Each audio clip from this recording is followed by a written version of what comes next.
જય શ્રી કૃષ્ણ વૈષ્ણવો કે જ્યારે શ્રીનાથજીની કીર્તન સેવા માટે શ્રી ગુસાઈજીએ અષ્ટસખાઓની નિયુક્તિ કરી. આ અષ્ટસખાઓ એ પ્રભુની શાશ્વત કલ્પની લીલાઓમાં સખાઓ હતા. તેથી તો શ્રીનાથજી અહીં પણ તેઓને સખ્ય ભાવનું દાન કરીને તેમની સાથે સખા ભાવથી અનેક પ્રકારની લીલાઓ કરી રહ્યા છે.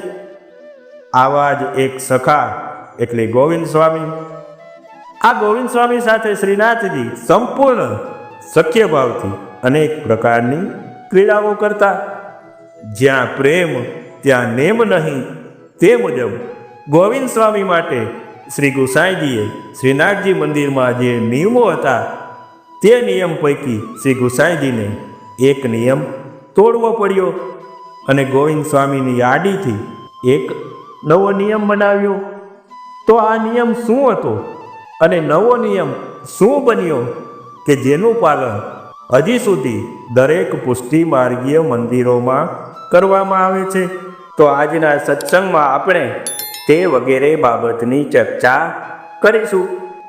હવે સૌ પ્રથમ નિકુંજ નાયક કોટી કંદર્પ લાવણ્ય શ્રી ગોર્ધન ધરણ પ્રભુના શ્રી ચરણોમાં સાષ્ટાંગ દંડવત નમસ્કાર કરીને આજના સત્સંગની શરૂઆત કરીએ.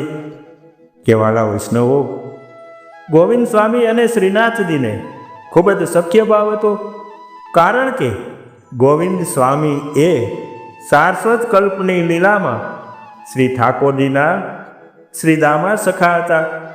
શાશ્વત કલ્પની લીલાઓમાં શ્રી ઠાકોરજી શ્રીદામા સખા સાથે અનેક પ્રકારના ખેલ કરતા, તેની પીઠ ઉપર ચડતા, લુપાછુપી ખેલતા, આમ અનેક પ્રકારની લીલાઓ શ્રીદામા સખા સાથે પ્રભુ કરતા.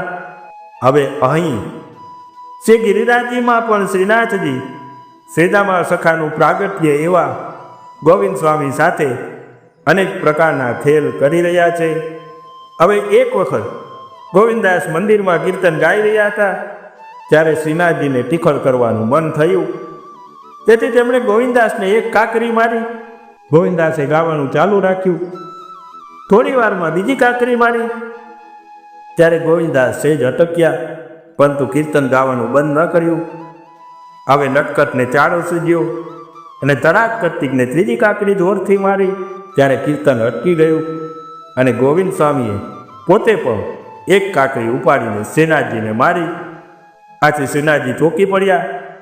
આ જોઈને શ્રી ગુસાઈજીએ તરત જ કહ્યું, એ ગોવિંદાસ કાં કર રહ્યો?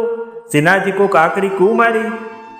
ત્યારે ગોવિંદાસે કહ્યું કે પ્રભુ, આ તો ખેલની રીત છે. અપનો સોપૂત પરાયો દંડીગઢ. આપના લાલાએ મને 3 કાકરી મારી તો આપ કંઈ ન બોલ્યા અને મેં એક જ મારી. ખેલન મેં કોણ કાકો ઘૂસૈયા? આ સાંભળીને શ્રી ગુસાઈજી મલકાઈને ચૂપ થઈ ગયા. આ પ્રકારે શ્રી ગોર્ધનનાથજી હંમેશા ગોવિંદ સ્વામી સાથે સખ્ય ભાવથી ખેલતા. શ્રીનાથજી મંદિરમાં શ્રી ગુસાઈજીએ એક એવો નિયમ બનાવ્યો હતો કે શ્રીનાથજીના રાજભોગ આરતી થયા બાદ જ દરેક સેવા કરવાવાળા અને ટહેલ કરવાવાળાઓએ પ્રસાદ લેવો, તે પહેલાં ન લેવું. પરંતુ ગોવિંદ સ્વામી રાજભોગ સરે કે તરત જ પ્રસાદ લેવા બેસી જતા. આરતી સુધીની પણ રાહ ન જોતા. હવે આ ગોવિંદ સ્વામી તો અષ્ટસખા પૈકીના હતા અને શ્રી ગુસાઈજીના કૃપાપાત્ર હતા. તેથી કોઈ કંઈ કહેતું નહીં અને ભીતરિયાઓ પણ ભોગ સરે એટલે ગોવિંદ સ્વામીનું પાત્ર તૈયાર કરી દેતા. હવે એક દિવસે એક ભીતરિયાએ શ્રી ગુસાઈજીને વિનંતી કરી કે મહારાજ, ગોવિંદાસ તો શ્રી ગોર્ધનનાથજીની રાજભોગ આરતી થતાં પહેલાં જ પ્રસાદ લઈ લે છે. ત્યારે શ્રી ગુસાઈજીને થયું કે વાત તો સાચી છે અને નિયમ વિરુદ્ધ પણ છે, તો એકવાર ગોવિંદાસને ચેતવી જોઈએ. કદાચને તેની પ્રતિક્રિયામાં પ્રભુની કંઈક નવી લીલા પ્રગટ થશે. ત્યારે શ્રી ગુસાઈજીએ ગોવિંદાસને બોલાવ્યા અને પૂછ્યું કે ગોવિંદાસ, તમે રાજભોગ આરતી પહેલાં જ પ્રસાદ લઈ લો છો? ત્યારે ગોવિંદાસે હાથ જોડીને દિનતાપૂર્વક મોગમમાં ઉત્તર આપ્યો, હા કૃપાનાથ, વાત સાચી છે. પરંતુ હું પરવશ છું. ત્યારે શ્રી ગુસાઈજીએ આજ્ઞા કરી કે રાજભોગની આરતી થયા વિના પ્રસાદ ન લેવો જોઈએ. હવે ગોવિંદાસે તો આ આજ્ઞા સ્વીકારી લીધી.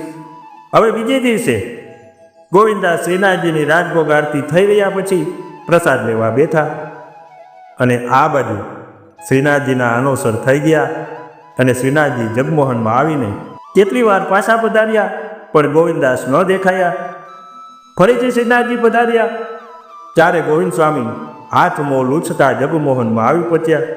ત્યારે શ્રીનાથજીએ આજ્ઞા કરી, અરે ગોવિંદા, અત્યાર સુધી તું ક્યાં હતો? હું ક્યારનો એ તારી રાહ જોઉં છું. મને ખેલવામાં મોડું થાય છે. તું જાણે છે ને કે હમણાં ઉત્થાપનનો સમય થઈ જશે અને મારે પાછા ફરવું પડશે.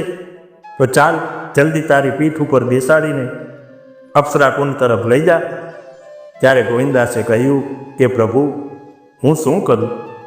હું તો આપનો ભોગ સરે કે તરત જ પ્રસાદ લઈ લેતો હતો, પરંતુ ગઈકાલે કાકાજીએ આજ્ઞા કરી કે રાજભોગની આરતી થયા વિના મારે પ્રસાદ ન લેવો, માટે આજે આરતી થયા પછી પ્રસાદ લેવા બેઠો છે. હવે આપ એવી આજ્ઞા નહીં કરતા કે મારે પ્રસાદ લીધા વિના જ આપની સાથે ખેલવા આવું.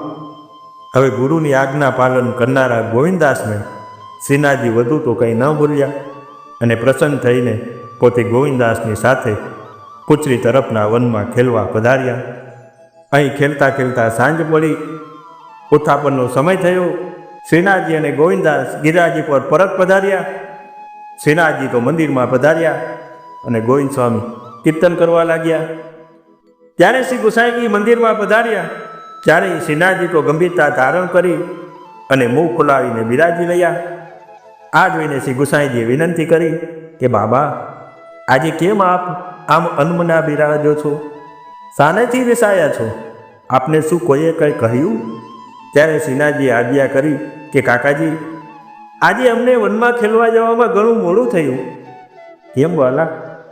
અરે આપે ગોવિંદાસને એવી આજ્ઞા કેમ કરી કે રાજભોગની આરતી થયા પછી પ્રસાદ લેવા બેસવું? અમને એની સાથે ખેલવું બહુ જ ગમે છે, માટે એની બાબતમાં સ્વામી સેવકના સંબંધનો આવો નિયમ ન રાખો. એને અમારો ભોગ સરે કે તરત જ પ્રસાદ લેવા બેસાડી દેવો કે જેથી અમે બંને સાથે છૂટા થઈ જઈએ અને વનમાં ખેલવા પધારી શકીએ. હવે શ્રીનાથજીની આવી આજ્ઞા સાંભળીને તરત જ શ્રી ગુસાઈજી તો શ્રી ગિરિરાજજી પરથી નીચે પોતાની બેઠકમાં પધાર્યા અને ગોવિંદાસને બોલાવ્યા. ગોવિંદાસ આવ્યા ત્યારે શ્રી ગુસાઈજીએ આજ્ઞા કરી કે ગોવિંદાસ, આવતીકાલથી તમે રાજભોગ. હજી તો શ્રી ગુસાઈજી પોતાની વાત પૂર્ણ કરે તે પહેલાં જ ગોવિંદાસે વિનંતી કરી કે ભલે મહારાજ, સમજી ગયો. મેં તો પહેલાં જ કહ્યું હતું કે હું પરવશ છું. બધાના દેખતા કેવી રીતે કહું કે ગોરધનનાથજી અનોસરમાં મારી સાથે ખેલવા પધારે છે? ત્યારે ગુસાઈજીએ પણ કહ્યું, અને અમે પણ કેવી રીતે બધાને દેખતા તમને નિયમ ભંગ કરવા દઈએ? તમને દોષ ન લાગે એ ખાતર અમે તમને ચેતવ્યા, પરંતુ હરિ ઈચ્છા સર્વોપરી છે.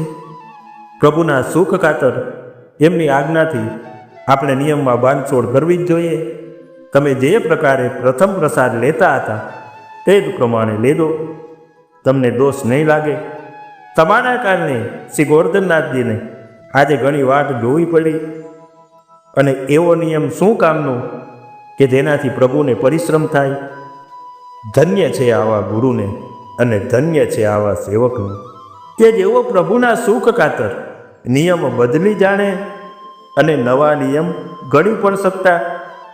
આવો જ એક નવો નિયમ ફરીથી ઘડાયો કે એક વખત શ્રીનાથજી ગોવિંદાસ અને અન્ય સખાઓની સાથે શ્યામતાક પાસે ખેલી રહ્યા હતા. શ્રીનાથજી પલાસના વૃક્ષ પર ચડી ગયા અને મધુર સ્વરે મુરલી બજાવી સૌ ગ્વાલ બાલોને ડોલાવી રહ્યા હતા. આસપાસમાં ગાયો ચરતી હતી અને ગોવિંદાસ કીર્તન કરી રહ્યા હતા. એટલામાં તો શ્રી ગુસાઈજી સ્નાન કરીને ઉત્થાપન કરાવવા મંદિરમાં પધાર્યા. શ્રીનાથજીએ પલાસના વૃક્ષ પરથી શ્રી ગુસાઈજીને પધારતા જોયા અને વૃક્ષ પરથી ભૂસકો માર્યો અને ગોવિંદાસને કહેતા ગયા કે ગોવિંદા, કાકાજી મને મંદિરમાં નહીં જોવે તો ચિંતા કરશે, માટે હું જાઉં છું, તું પણ જલ્દી જલ્દી આવી જજે. ત્યારે ગોવિંદાસે જોયું તો ઉતાવળે ભૂસકો મારવા જતા શ્રીનાથજીની બંડીની કસ વૃક્ષની ડાળીમાં અટવાઈ ગઈ છે અને ફાટેલા વસ્ત્રનો ટુકડો ત્યાં ટીંગાઈ રહ્યો છે. હવે શ્રી ગુસાઈજીએ મંદિરમાં પધારીને દ્વાર ખોલ્યા અને જારી ભરવા લાગ્યા. ત્યાં તો આપની દ્રષ્ટિ શ્રીનાથજીના ફાટેલા વસ્ત્ર પર ગઈ.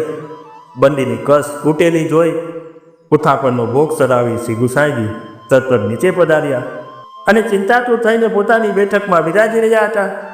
એટલામાં તો ગોવિંદદાસે આવીને વિનંતી કરી કે પ્રભુ, આપ કંઈક ચિંતિત જણાવ છો. અરે ગોવિંદાસ, વાત બહુ જ ગંભીર છે. આજે શ્રી ગોવર્ધનનાથજીની બંડીની કસ તૂટેલી જોઈ, શ્રીનાથજીના વસ્ત્રો ફાટેલા જોયા. નક્કી કોઈનાથી અપરાધ થયો છે કે પ્રભુની કંઈક અલગ જ લીલા છે, ખબર પડતી નથી. આ સાંભળીને ગોવિંદાસ ખડખડાટ હસી પડ્યા. અરે ગોવિંદાસ, વાત આટલી ગંભીર છે અને તમને હસવું આવે છે? અરે પ્રભુ, હસવું નહીં તો શું કરું? આપ લાલા કો સ્વભાવ નહીં જાનત. આપકો લાલા બહુ ચંચલ હૈ. આજે અમે શ્યામ ડાકુ પર ખેલી રહ્યા હતા અને શ્રીનાથજીએ વૃક્ષ પરથી ભૂસકો માર્યો. ભૂસકો માર્યો? શા માટે ભૂસકો માર્યો? પ્રભુ, આપ સ્નાન કરીને મંદિરમાં પધારી રહ્યા હતા અને અમે ખેલવામાં ચલી નતા, તેથી પ્રભુએ ઓચિંતાનો ભૂસકો માર્યો અને દોડીને મંદિરમાં ભરાઈ ગયા. આવો આપને એક કસનો ટુકડો લટકતો દેખાડું. પછી શ્રી ગુસાઈજી તરત જ ગોવિંદ સ્વામીની સાથે શ્યામ ડાક પર પધાર્યા અને વૃક્ષની ડાળીએ શ્રીનાથજીના ફાટેલા વસ્ત્રનો ટુકડો તથા બંદીની કસ લટકતી જોઈ અને શ્રી ગુસાઈજીએ સાવધાનીથી પોતાના શ્રી અસ્ત્રે એ વસ્ત્રનો ટુકડો પધરાવી લીધો અને મંદિરમાં પધાર્યા. હવે એ દિવસે સાંજે શ્રી ગુસાઈજીએ મંદિરમાં સેવા કરવાવાળા દરેકને બોલાવીને એક નવો નિયમ ઘડ્યો કે શ્રીનાથજીને શ્રમ ન પડે અને આ ઓચિંતાનું ભાગીને મંદિરમાં આવવું ન પડે એ માટે 3 વાર શંખનાદ કર્યા પછી જ થોડી ક્ષણો રહીને મંદિરના દ્વાર ખોલવા. અને આજ દિન સુધી આ ક્રમ શ્રીનાથજીમાં અને દરેક પુષ્ટિ માર્ગીય મંદિરોમાં જળવાઈ રહ્યું છે. આમ શ્રીનાથજી ગોવિંદ સ્વામી સાથે સખ્ય ભાવથી અનેક પ્રકારની લીલાઓ કરતા.